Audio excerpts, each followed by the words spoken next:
Fuck it, when have you ever been polite? Shut your mouth, you cunt. How is everything? Yeah.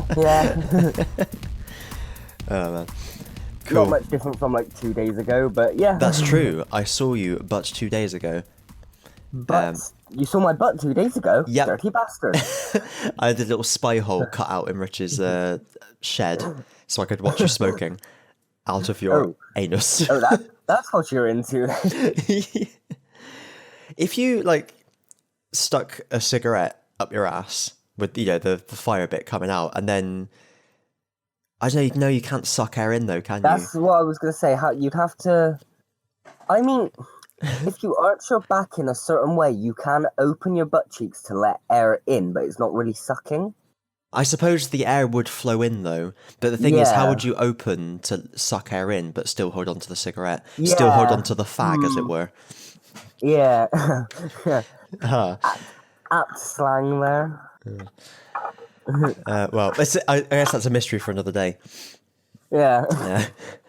I mean, I suppose, like, because if you blow into a cigarette, you still get smoke coming out of the end of the cigarette. It just sort of doesn't go into the body. Yeah.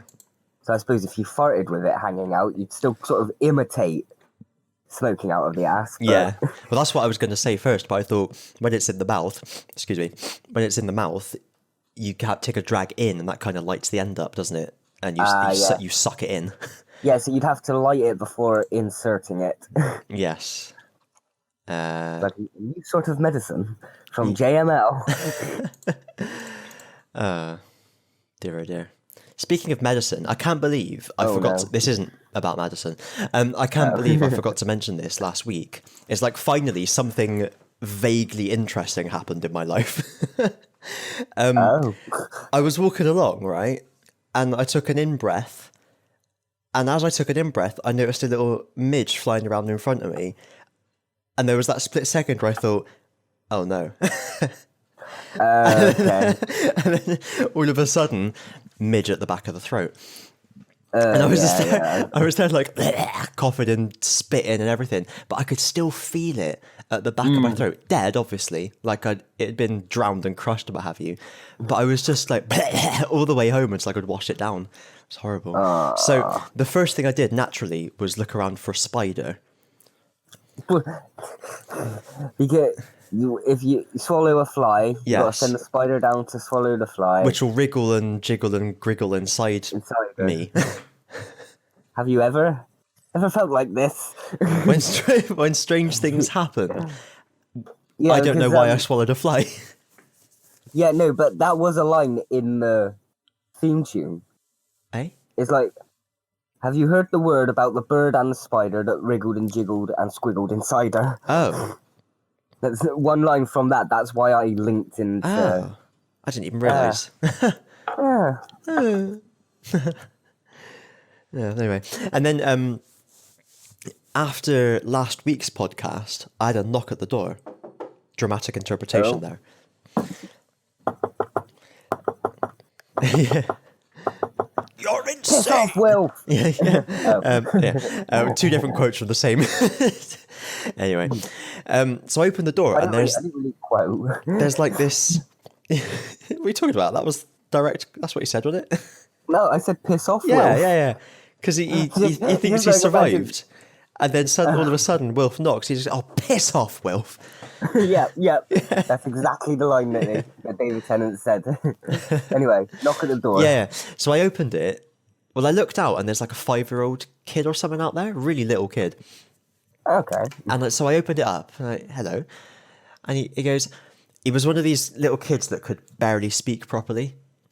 Do you know what I mean? And it was, so it was quite difficult. And he said, like me. No.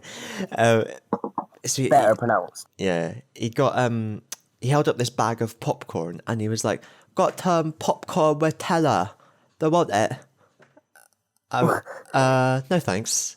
Why not? He says. I said, I can't have Nutella, which is true because of the allergies. Yeah. So it was a convenient excuse. And he goes, but you can have it. And I was like, I don't want it.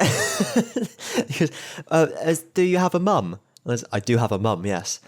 Well, you could give it to her and she'll have it. And it's like, no, it's fine. Honestly, I don't need that. He was so insistent. He was really pushing this Nutella. I didn't. Obviously, I was wondering why I was being offered Nutella. I just thought maybe a neighbour had made some and they were being neighbourly and handing it out for some bizarre reason. Didn't really make sense. Western? Yeah, didn't really make sense, but I thought, whatever. I'll just I thought, all right then, I took it, and I thought I'll take it into work and I'll put it in a bowl in the kitchen or something and people can eat it. Okay. So I just put it down by my bag, went back to the computer. A couple of seconds later, there's another knock at the door. And I go back, it's him again, and he goes, I forgot to mention that it's 50p. So he was trying to sell me this popcorn, but he'd forgotten to ask me for money. He just gave it to me. The sales pitch. Yeah, he just gave it to me and then knocked the door a couple of minutes later saying, by the way, you now owe me 50p because of the popcorn you took. And I said, I'm sorry, I don't have any money on me, so you're going to have to take it back. I thought, this is my chance, I can get rid of it now.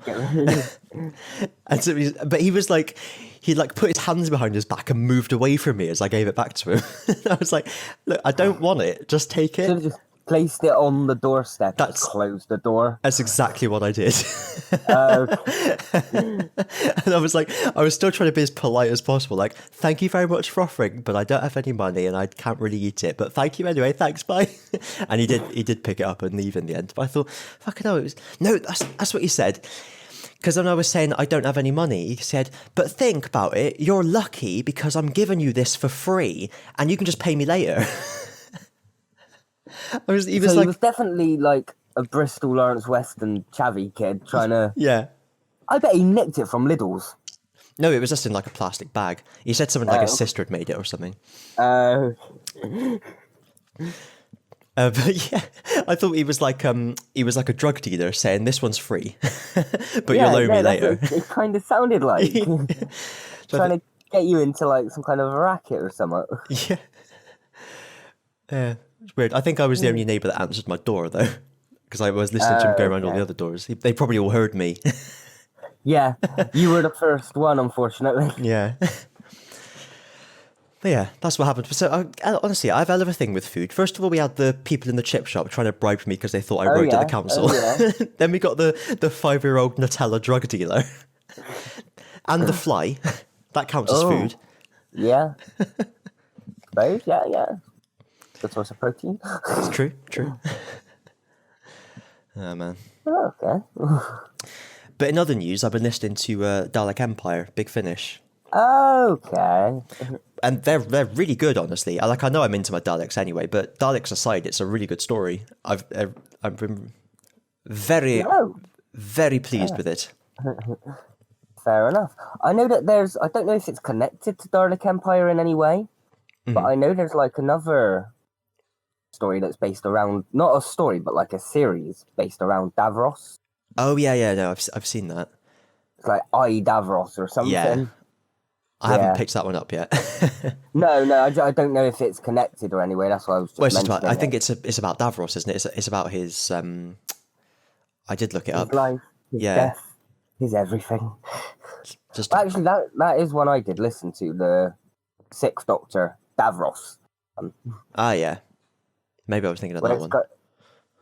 Maybe. It's like there's just one audiobook called Davros. And it's kind of like... Yeah. There's Davros and I Davros. Yeah.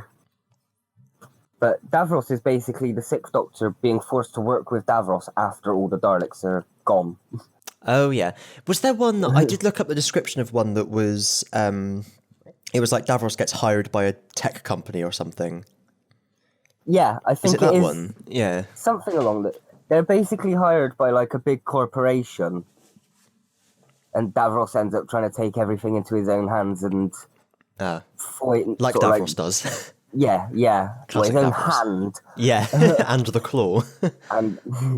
and crushing like their economy and stuff like that through like stock markets and stuff. No, it was really good. Exterminate their dividends. Yeah. And then I Davros is... Pardon? You do get some backstory into him as well. Okay. Because, I think the other one I looked up which was I Davros, is about his life before the Daleks. Okay, yeah, we do get some bits of that in Davros.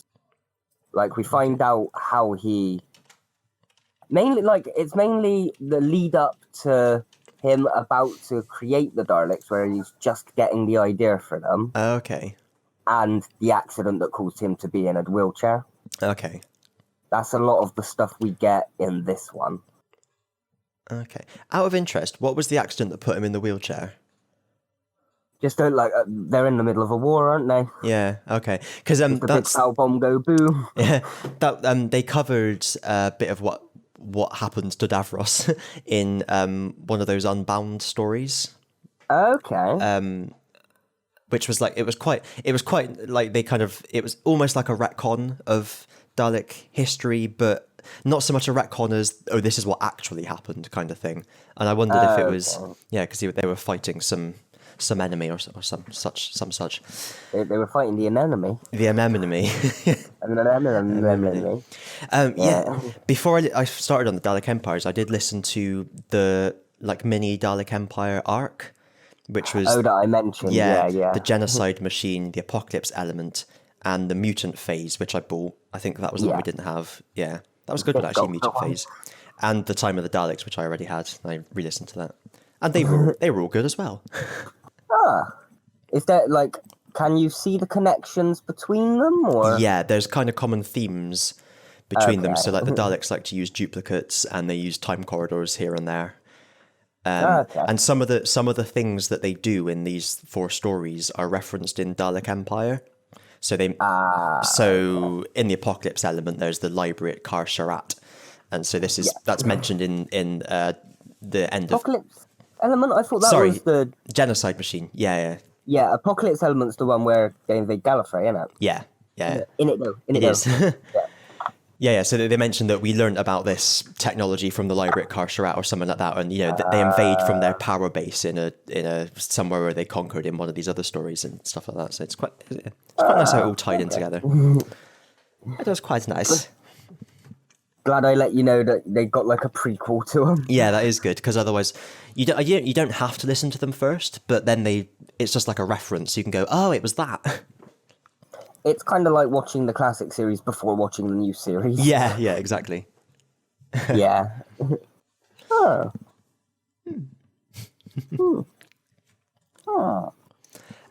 But that's pretty much all I've done. I did want to talk about Pokemon, but obviously I can't. Oh, okay. Is it all spoiler worthy? Maybe. You know about the Pokedex, don't you? I know that it's not going to be a national Dex, because they mentioned that it would be too much effort to animate all those Pokemon, so they're going to focus on the ones they do have in the regional decks and make them look good. And in the latest trailer, they showed one of their new Pokemon using Tail Whip, and it's just the laziest animation ever. It's like the model just rotates from side to side, and everyone's going mad over it. There's probably 30-40% dislikes on the video and all that sort of stuff, where people are just like, how can you say that you're putting all the effort into the remaining ones and then put that in the bloody trailer? Yeah. But oh well, still gonna buy it, obviously. It's kind of like they've started to get a little bit too cocky 20 years on. Yeah. They've got so used to people just lapping up all the information they give them. Yeah. It's kind of like, we'll throw this out there. Because it's always worked. Wait, it looks shit. Yeah. But these games are going to be wildly successful too, aren't they? So they'll never learn. Yeah. No. Wow. Oh.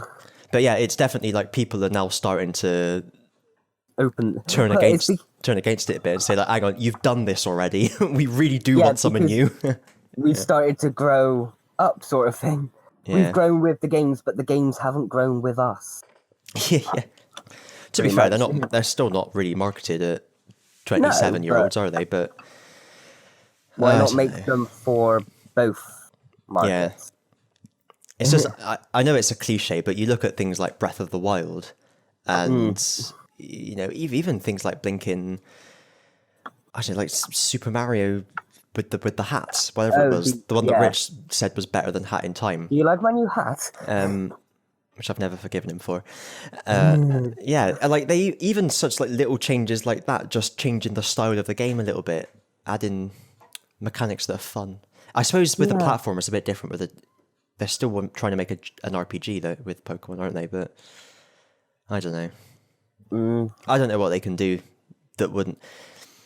Because I think they do. I suppose the only next big step is really branching out into making it closer to an MMO. Yeah, that's true. Where everyone's playing in the same world on like servers or something. Yeah. Or VR. Ah, that's a good shout, yeah. If they did that, it'd be a mobile game. I don't mean crappy Labo VR with the cardboard. I kind of feel like if they ever do anything different, it'll be in a different series of games, but still Pokemon, if you see what I mean. Okay. Like Pokemon Conquest they did, didn't they? And people want Mystery Dungeon. Really I've never played them, but people really want it. I've played a few. I wouldn't say I was hyped on them like everyone else, but I enjoyed them. I wouldn't mind like another full 3D type game like Colosseum and XD. Oh yeah. Like a console game. Yeah. Because, you know, the Switch could probably pull off graphics just like that. Yeah. I mean, you got, again, Breath of the Wild on there. You got Skyrim. Bloody The Witcher 3, I think, is coming to Switch or something like that. Why can't they? Because we're starting to lean a little bit more towards Richard's opinion now. From a couple ago where he got disheartened about it. Yeah. Oh, well. Yeah, because... So, I mean, when it comes to them doing new things, I'm not...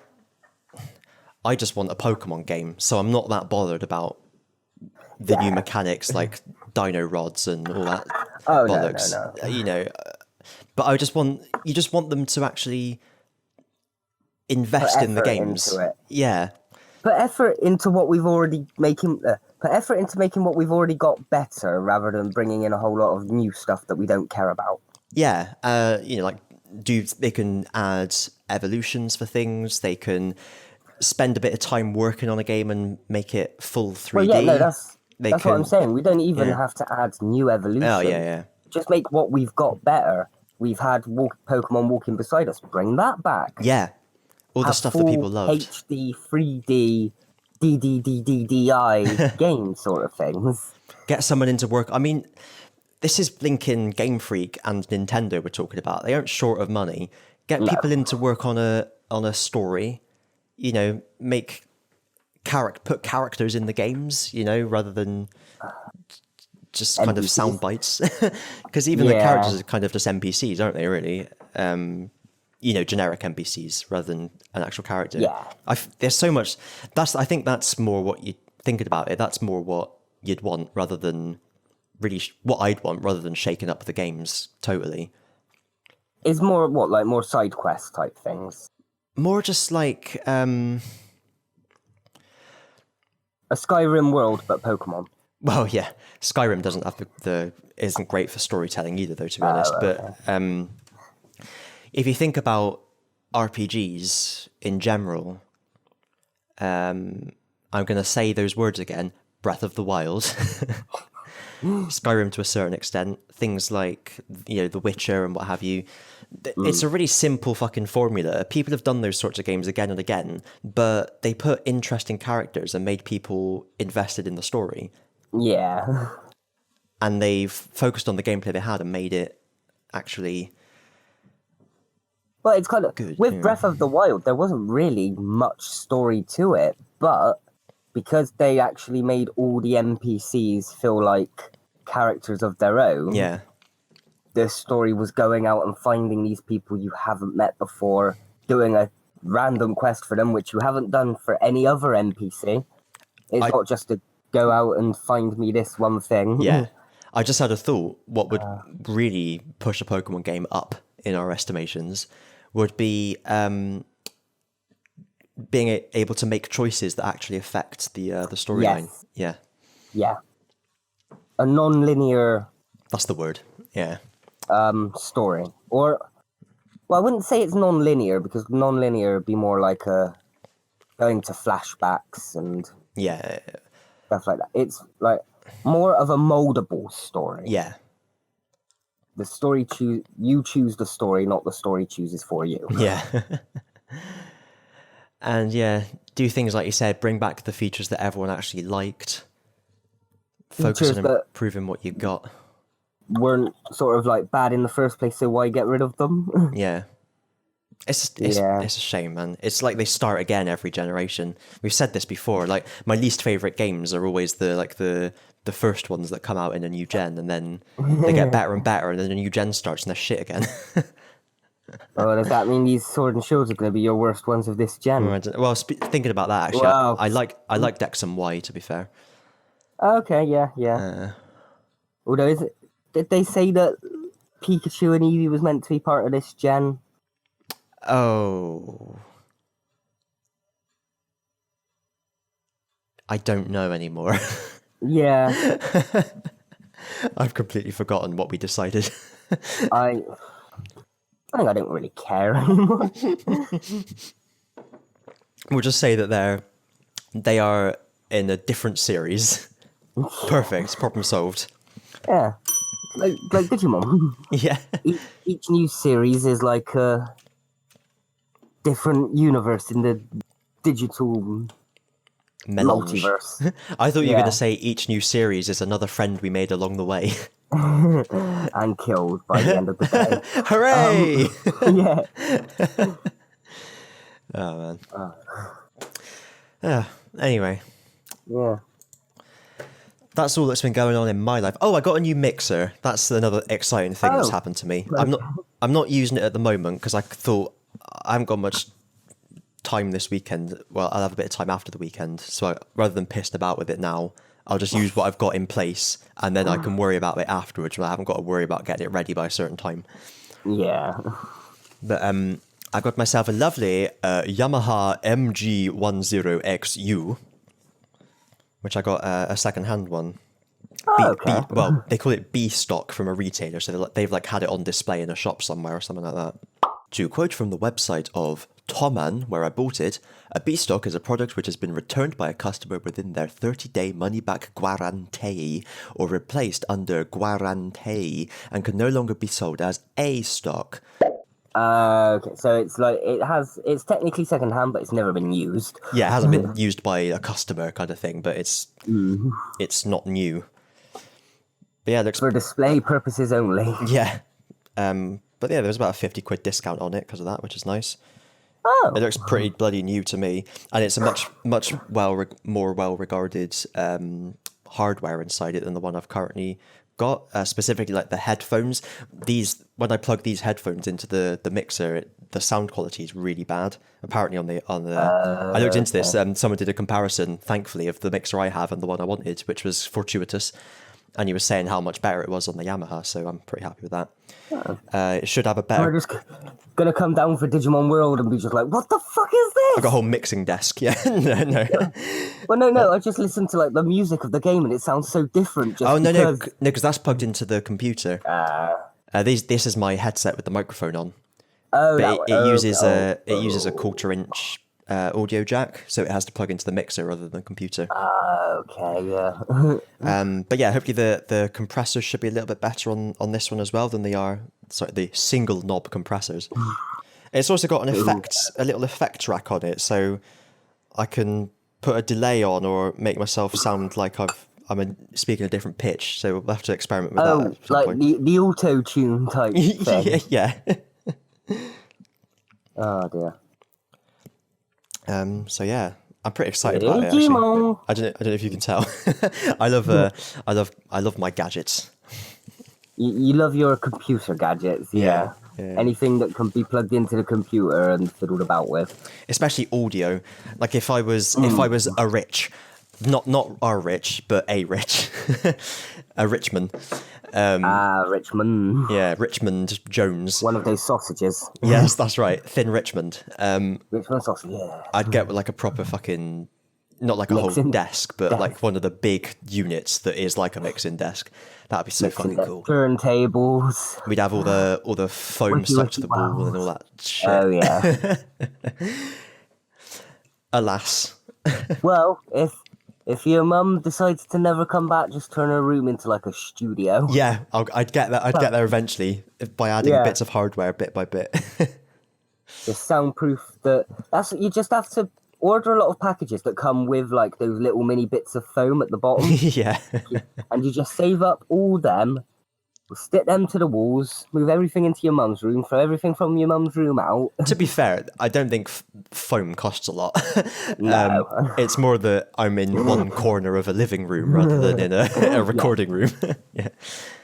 Yeah, no, that's why I said we'd have to get rid of your mum's stuff and move it all into her room. Yeah. Fuck her. She's got her life now in Land of Ties. Yeah. I've actually thought if she did say I'm never coming back, or if she was like killed or something, I would I'd probably put my bed in what is now her room, and then have what is now my room as like the man cave. Exactly. Yeah. Bookcases aplenty, DVD shelves, all the Warhammer go in there, folding table for board games and shit, you know. Yeah, and then the living room would actually start looking like a living room. Yeah, and I'd probably never go in there. Yeah. That'd be my reception room. Well, unless you do all of that and then turn the living room into a spare room. And then that's where your mum stays when she comes over. Yeah. And Sofa you just bed. have the rest of the house. Yeah. Yeah. Yeah, cool. Anyway, All these plans never gonna happen. That's my grand plan. Yeah. If I had a house with a couple of rooms, I'd definitely have just a room for like the computer with some interesting shit in the background and all that kind of stuff. That's your own personal Chillionaire remake. Yeah, the Tardis room, obviously. Yeah. No, I think if and or when I get my own place, I'd probably turn the living room into the TARDIS. And then just have all the computer and the TV and stuff built into the console. That would make sense. Or maybe not the TV. The TV could be up on the wall as the scanner. Oh, yeah. But like the computer monitor could be on the computer would be built into the console, yeah. Oh, man. And I try and like rig it up so you could turn on the light of the room by the console rather than the light switch over on the wall. Yeah, that would be cool. That's my grand. You've got to be able to click and open the door as well. We'd need like... Can you get like a sound activated thing that would open when you just do a certain sound? Yeah, I don't know if that happens. Yeah. It would be like, you'd have to make sure it wasn't similar to anything else, because otherwise you'd be like Adam in the long game. Oh god, yeah. Like, you hook something up to open the door when you click your fingers, and then someone comes to visit and clicks their fingers, and the front of your head opens. Oh shit! I didn't even know I had that. Oh yeah. Actually, they end up in comics or something. They end up bringing back Adam Mitchell as a villain. I know. Oh, okay. Correct me if I'm wrong, but he ends up hating the Doctor and teaming up with a load of other people to try and take him down or something like that, doesn't he? Something, and I think he like kidnaps a load of past companions or something. Okay. I think that was a character that definitely did not need to return. But looking back, is that kind of meant to be his point? Was he specifically written to only be there for the 2 episodes to show that not everyone's up for it? Yeah, I think so. Yeah. So it's kind of good that we had him there, even though he was shit. No, I said he didn't need to return. Oh, yeah, no, he doesn't need to return, no. But you know what the fandom's like. They want answers and resolutions to every single minor character that's ever appeared. Resolution, you say? It's a Scout Dalek. Well, except her. We don't really care much for her, but... Oh, actually, I looked up how they actually do the Dalek voice, and you can replicate it really easily using Adobe Audition, which I use. Oh, you basically paste a sine wave over the top of the speech. So if you ever need a Dalek voice... Well, yeah. Well, we'll have to, like, an audiobook or something. Yeah. I don't, like, one day I'd like to get a Dalek prop or build one. Yeah. But that'll be in the future. TARDIS first. Oh, actually, I did. Yeah, I did come up with an idea for an Unbound scenario. What Yeah. if Davros was actually the good guy and the Doctor was the villain, and the Oh. Time Lords were like the Daleks, and the Daleks were the good guys? Oh. Just a universe where everything's like Yeah. that. And Davros must stop the Doctor's plan to invade the entirety of time and space, or something like that. Yeah.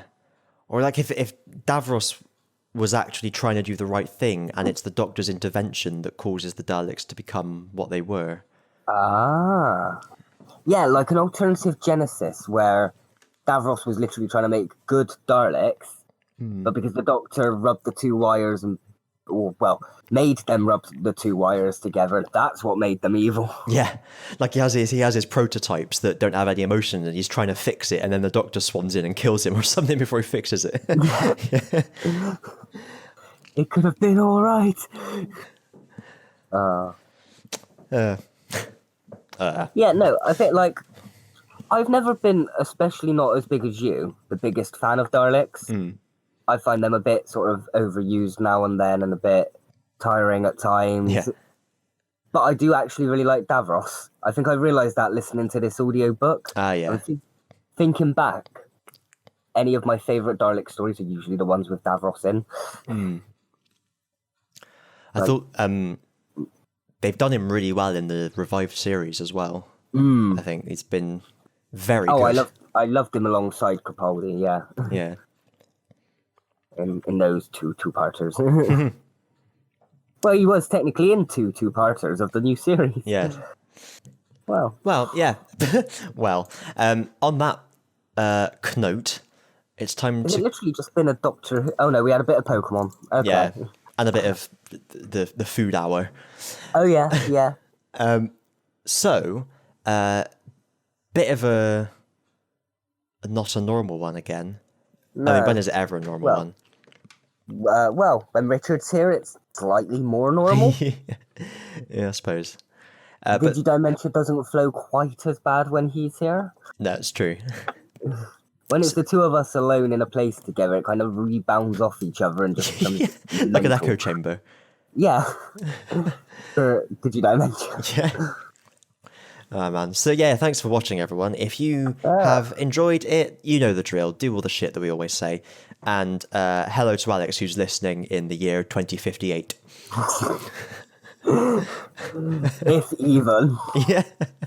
It just means the year 2058 and he's just there like, oh, wait, shit, I was meant to listen to that podcast. Yeah. By that point, YouTube's dead and gone and everything's already in our head. Yeah. Just listen to the whole thing in a split second. Yeah. Have it downloaded. You wouldn't really need to like listen to it. You just download it into you and you instantly know what's happened. There's someone, sorry, I've got the tennis on in the background. There's someone in the crowd in the tennis. It's like they're in the sun, so the sun's directly on them. They've got their sunglasses on, they've got a cap on, and they've got a hoodie on, back to front, with the hood pulled up over their face to under their eyes. I guess they don't want to get sunburnt. Okay. But, I mean, they must be so uncomfortable. You won't get sunburn, but you might get heat stroke. Yeah. Sorry, I just saw that. I thought, hang on a minute, I have to say something. Is that just the fashion of nowadays? Yeah, maybe. It's like tying your hoodie around your waist, but now it's wearing it back to front. Yeah. It's fucking weird. Oh shit, maybe they don't have a face. Oh, okay. Maybe they got like the anti-face disability. The invisible man. The invisible person. Oh. Derek Invisibleman. Anyway, where were we? See you next time. I think we were there. Bye.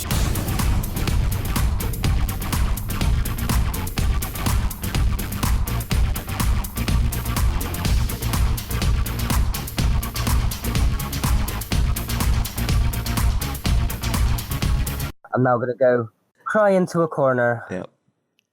Slowly sticking a screwdriver through my ear. Oh, as long as it's only in your ear. Only in my ear. Okay.